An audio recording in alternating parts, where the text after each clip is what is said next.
Salut! On est parti sur un mobilité et papotage où je vais vous parler de mes réflexions sur le fait de courir seul. Ouais, parce que c'est ce que j'ai fait aujourd'hui, du coup, seul. Je vous préviens, pas de montage, pas de petite musique, pas de générique, rien, ça part direct. Donc aujourd'hui, je me suis challengée sur deux choses. Le fait de faire 10 km et 500 de D+, qui finalement n'était pas si challengeant puisque je me sentais capable, alors qu'il y a des années en arrière, voire quelques mois, je ne l'aurais pas envisagé. Je me suis challengée en partant en plein milieu de l'après-midi, parce que comme je prépare le half marathon des Sables dans 2 mois, eh bien, il va faire chaud à Fuerte.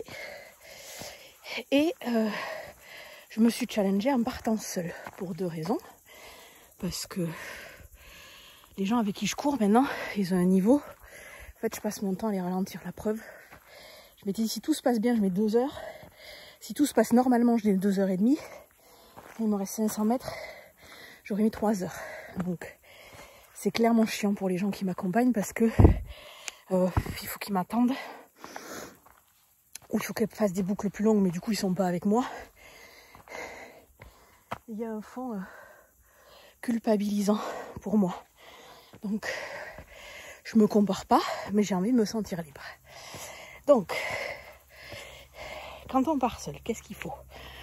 Déjà, j'ai pas fait n'importe quoi. Je suis partie avec mon gilet, j'ai de l'eau, assez d'eau, j'ai à manger. Petit truc tout bête, mais j'ai un sifflet. Ça siffle pas très fort, il faudrait que j'en mette un autre. J'ai une montre sur laquelle je suis arrivée enfin à mettre les traces, et notamment la trace de Strava. Donc, j'avais pas le stress de me perdre, parce que ça aurait rajouté beaucoup trop de stress. Ça aurait pas été possible. Du coup, je partais confiante. La chaleur clairement m'a abîmée. J'ai fait des hypoglycémies. J'ai fait des coups de chaud.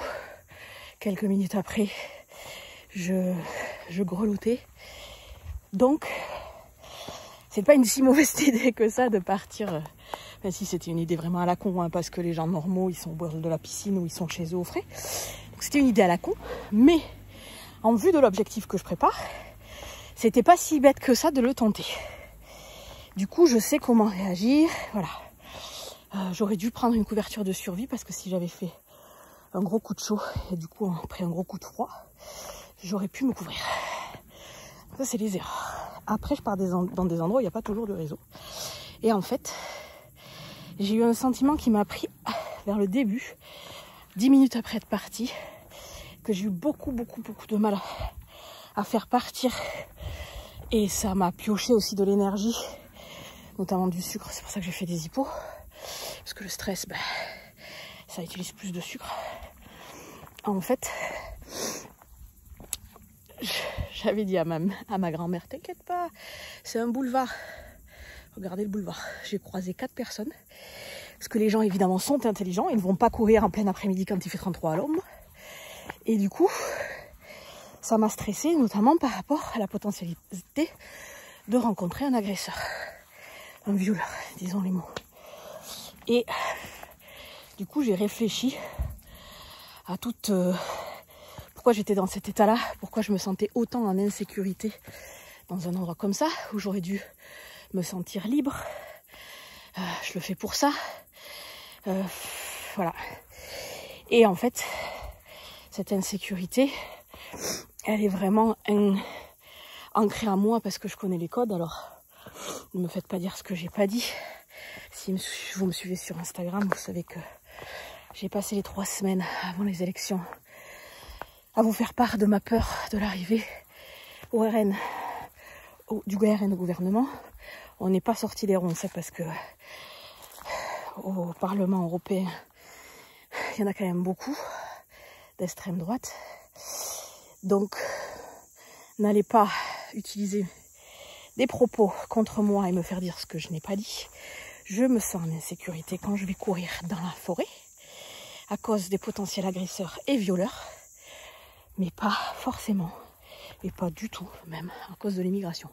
Parce qu'autant vous dire que des immigrés, à la forêt, il n'y en a pas beaucoup. Donc, remettons déjà l'église au milieu du village. Maintenant, je me suis calmée comment? En fait, je connais. Et de calmer, après, je me suis énervée. Ça m'a motivée, ça m'a aidé à marcher, à courir. En fait, 80% des agressions sexuelles et des viols sont faits par un proche de la victime, conjoint, ex-conjoint, avec toute la mécanisme du féminicide. Globalement, ces gens-là, ils sont soit pervers, soit très immatures émotionnellement. Et en gros, quand la conjointe veut partir parce qu'elle en a marre de subir des violences, des excès de colère, etc., ils peuvent plus vivre sans la personne, donc ils cherchent à la tuer. Ou c'est des vrais pervers, et comme ils aiment jouer, ils perdent leur jouet et ils veulent la tuer. Voilà. Ça, c'est une partie du mécanisme des agressions sexuelles en violence intrafamiliale. Après, il y a des mécanismes sociétaux. Et c'est là où ça intervient, en fait. C'est ce qu'on appelle la culture du viol. On l'a vu avec Depardieu, on l'a vu avec PPDA. Et on l'a vu, il y avait un mec qui était président d'une grosse boîte d'assurance aussi. Puis ça arrive partout. C'est vraiment la promotion canapé. On sait que ils font miroiter des choses, etc. Et en même temps, ils s'en servent pour agresser, pour violer, pour dominer. On est dans la vraie perversion pure, mais que le système leur permet, parce que le système est dominant. Donc s'il y a une domination de plus, l'agression sexuelle et le viol. Et en plus, il y a la voie du silence, parce que comme ils sont manipulateurs, ils mettent leurs victimes sous silence. En violence intrafamiliale, souvent, il y a des allers-retours sur je suis désolée, je t'aime, etc. Sur les enfants. Et en violence sexiste et sexuelle dans les entreprises, clairement, c'est la peur de perdre son taf et de perdre son argent, ses revenus. Du coup, ça m'a permis de bien relativiser. Et il reste effectivement une vingtaine de pourcents d'agressions, de rue, on va dire ça comme ça. Et en fait, parce que même les histoires où on retrouve des nanas mortes dans les forêts, etc., si on remonte, il y en a quand même beaucoup. En fait, c'est les mecs qui les ont tués, les maris, hein. Pas les mecs, les maris, les conjoints. Et comme c'est des nanas qui couraient souvent, ils amènent le corps dans la forêt pour faire croire à une agression dans la forêt. Il y a un petit pourcentage de vrais pervers, c'est pas impossible. Donc, sur ça, je sais pas comment faire en vrai. Et c'est là où j'ai besoin de votre aide. Qu'est-ce qui est autorisé et qu'est-ce qui est légal en fait? Parce que je me suis beaucoup posé la question. Je voulais prendre une bombe lacrymo. On m'a dit deux choses. On m'a dit que c'était interdit. Super. Et on m'a dit que si c'est vraiment un agresseur performant, on va dire, il risque de le retourner contre moi. Idem avec une lame de couteau. Et en plus, je crois qu'on n'a pas le droit à ça. Donc on va parler de bombe de poivre. Bref. Si vous connaissez dans les termes juridiques de ce qu'on peut avoir comme moyen de défense, je pense que je vais m'acheter un truc qui fait beaucoup plus de bruit que ce sifflet, un truc qui fait une énorme alerte, comme ça au moins ça fera peur aux gens, alors potentiel agresseur, et quelque chose pour me défendre, je ne trouve pas. Franchement, j'avais vu un réel, mais c'était en Amérique.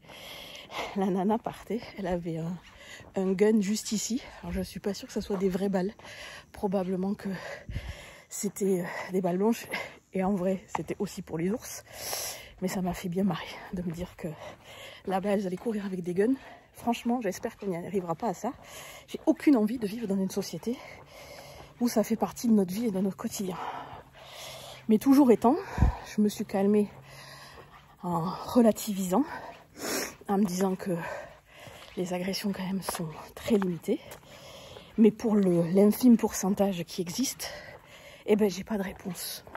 Parce que je peux vous dire que quand je monte des côtes comme ça, j'en chie, que j'ai du mal à mettre un pied devant l'autre, mes capacités de défense se sont quand même extrêmement limitées.